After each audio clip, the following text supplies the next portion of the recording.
Hey guys, Long Haul Larry. I am actually at the farm here, back here in Wisconsin. You guys, last videos know what's happening here and everything. But while I'm here, I'm actually been doing a lot of cleaning up, getting rid of stuff, just cleaning up the farm and everything since we were there. One of the things, this thing that a lot of people ask about, the orange truck. Asking me what I'm going to do with it and everything.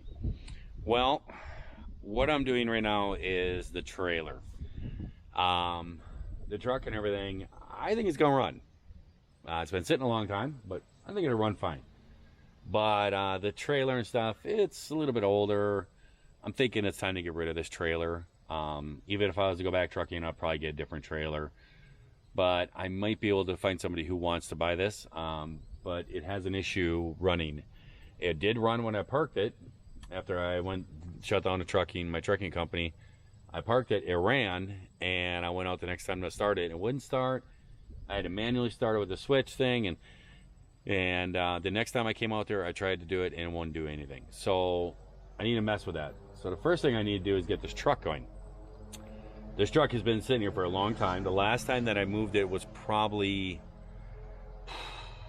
I'd say over a year ago. Well, yeah, it was over because my back. You know, I think it's almost year and a half, probably year and a half to 2 years, and it was parked over there, and I moved it over here to kind of get it moved and stuff because the grass was growing up all around and weeds and stuff. Well, guess what? Grass and weeds and everything is growing up, and plus we got a lot of things going on around here. It'd be nice to get this truck out of here and stuff, but I want to get it over there, the trailer, so that I can work on it and stuff and see if I can get the reefer to work. So what I did is I pulled the batteries out, and one of them was laying right there, and I pulled them out, and I ran into Fleet Farm in town and bought 4 new batteries. Not cheap, like $600 for batteries for that thing. They're $150 a piece, but I got 4 new batteries. I just got done putting it in there. I got the wrenches and everything. I decided I'd grab the camera, and you guys can see this thing's gonna start with me. And there was a broken wire that was all corroded. I put that back on and everything. But I got 4 brand new batteries in there, so this thing should fire up, no problem. So this truck has about 2 million miles on it.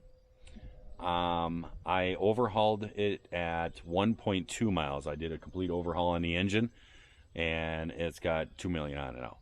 So it's an older engine, but it's an older Detroit 60 series, and these motors are pretty good. So I'm gonna have to open the hood here. I want to check the oil, make sure it's got something in there before I go cranking on it. Well, there it is. It's pretty rusty looking and everything now. This has always been a good motor for me. She's been sitting a long time. I think it's gonna go. Got coolant in it. It's almost up to the cold max. And let's see if we got oil. Oh yeah, oil's right up to where it should be. It's black, really black, but we'll call it oil. So yeah, she's a little rusty and cobwebs all over it and everything else. I don't know. Let's see if it'll start up.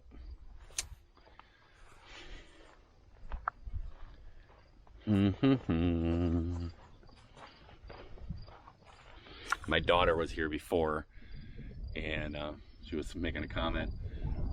This is actually my daughter's initials. That's what I named the company after. And she's like, oh, our initials are peeling off. The stickers are peeling.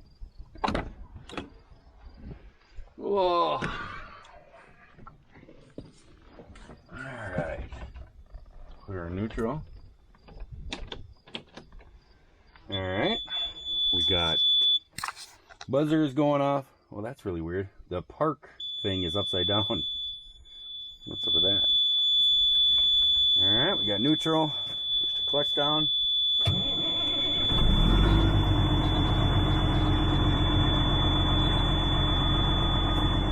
That's called 2 million miles right there. Listen to that thing.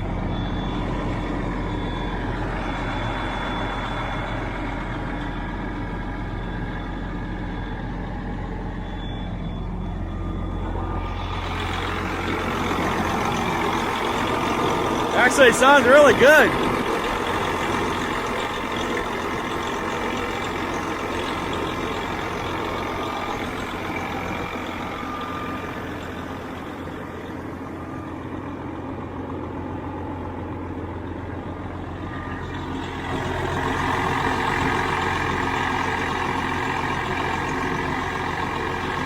Sounds really good, actually.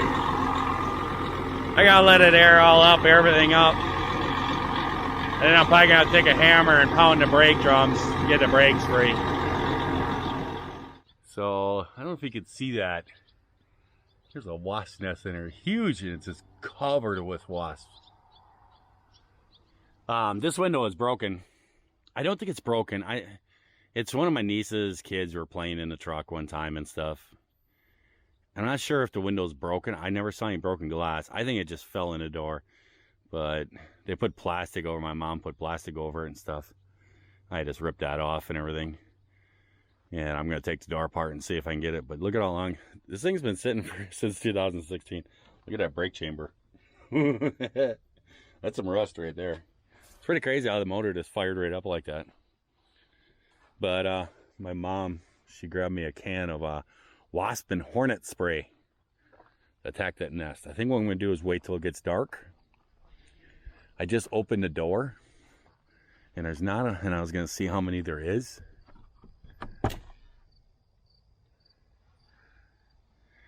It's pretty big. I don't know if you can see that whole corner. I think I'm going to attack that at night, but then I close the door and look at all the wasps up there in the corner. I bet you anything they got a whole big nest built behind here, because I go and I slam the door and they get angry. See? Ooh, that one just dove at me. Get out of here. So we're going to wait till it cools down, it gets a little colder tonight, maybe even sun goes down. And then it's going to be wasp killing time. Well, guys, I got the truck running and had a bit of a issue, couple little things that happened with it that I'm working on and stuff. But I've been messing with this trailer and I have gotten it to start. I'm having issues though. I think I'm going to contact Thermal King Bob, one of my subscribers. He's worked on these trailers forever. But if I flip the processor on, I don't know if you can see it or not, but it just blinks. And I can't clear codes or nothing, but it has a symbol there, and I think that's for like the Freon or the compressor or something. It has no oil or something like that. I know that has rusted, that little chamber there, the expansion chamber, and there's like a little sight glass in it, and when it runs, there's like a little ball. You can see the Freon in there, and it floats around in there and stuff. Shows you it's good. The oil and stuff, it looks like there's oil in the compressor. I don't know. But I can get it to start. What I have to do is starter fluid, and it will not start on its own. I replaced this on and off switch. Found that to be bad. And I've replaced it. If I preheat it and then hit the start, it will start, but I have to put starter fluid in it. And it will only run on starter fluid. And the thing is, I have primed this and pumped this so many times, and I'm getting fuel out of there and everything else, but it just will not run. And I mean, I put almost a whole can of starter fluid and keeping it running for a long time, and it just will not run. I got to contact Thermal King Bob about it. My boss, he knows a guy who likes these old trailers, and I was thinking, well, he might want it, but it's so far away.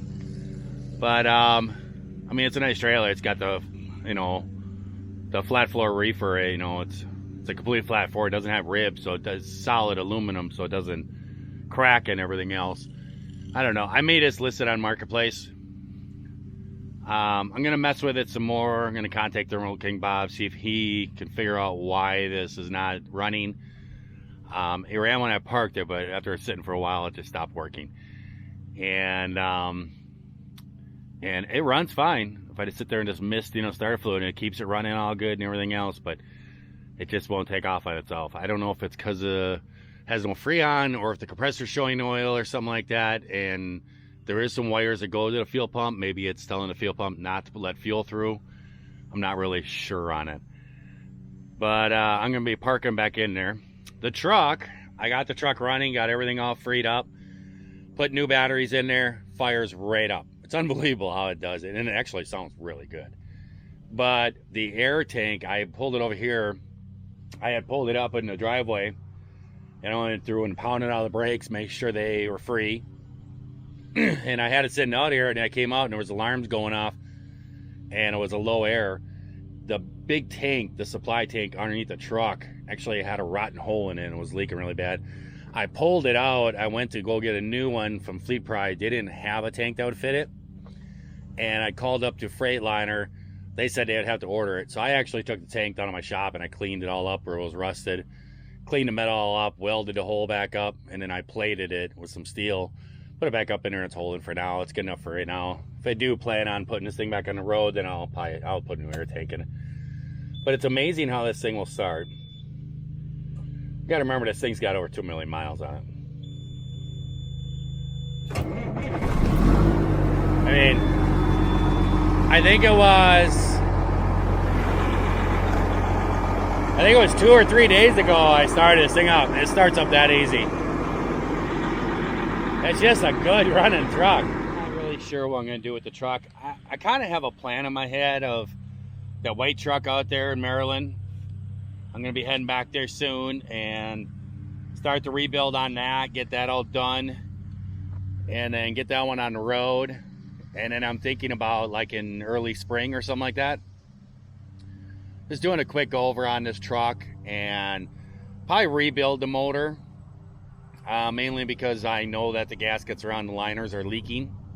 There's some weep holes on the block and I seen there's coolant coming out of them, so that means that the O-rings in there are shot. So you got pull liners out anyway, so you might as well drop new pistons and put new bearings in it. That's why this motor has lasted so good. I actually put new motor bearings in this, new crank bearings and the new connecting rod bearings. I put new bearings in this thing about every 1.5 years during the life of this truck, and it would, every time that I would do it, it would only cost me like $300 at the time, and you would see my oil pressure jump, my oil pressure go way back up again.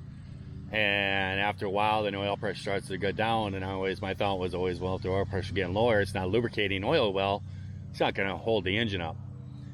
And so it would take me about a day. It'd take me, time to drop the oil pan, jack everything up, but then just to take the bearings out and then re-torque everything.